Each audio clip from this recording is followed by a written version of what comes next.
એટલે આજ તો કુબરો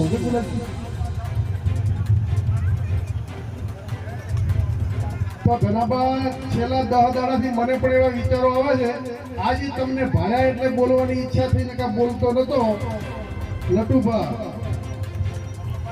આ મંચ ઉપર કુદા કરતા કલાકારો રાજપૂત સમાજના વખાણ કરે કરોડો રૂપિયાની ઊંચા કેપી સાહેબ.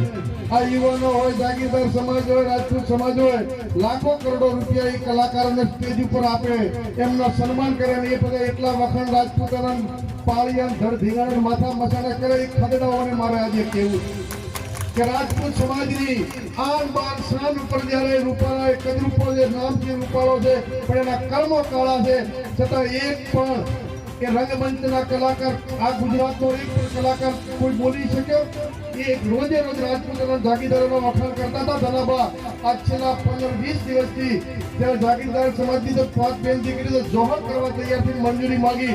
આજ દિવસથી એમના પેટનો હરામિયાનું પેટનું પાણી હલતું નથી. કારણ કે આપણી પાસેથી કલાકારો પૈસા લઈ અને ખોટા કાળા નાણાં ખોટા કર્મો છે. એમને એમ છે કે આપણી કંઈક સીડીઓ બારે કલાકારોની આવી જાય, કલાકારોના ધંધા જ આવા છે એટલે નથી બોલતા.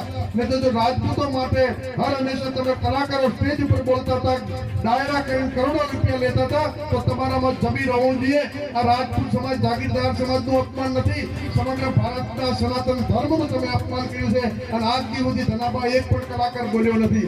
હું તો યુવાનોને મોરવાડાની ધરતી ઉપરથી વિનંતી કરું છું કે હવેથી આ વખાણ કરતા જો કલાકારો આવે ને એમનો બહિષ્કાર કરો, કે તમે પેલો રૂપાલાનો વિરોધ કરો, પછી હવે પ્રજા વચ્ચે આવજો, અમારા વખાણ કરીને ખોટા પૈસા લેવાના ધંધા કરજો.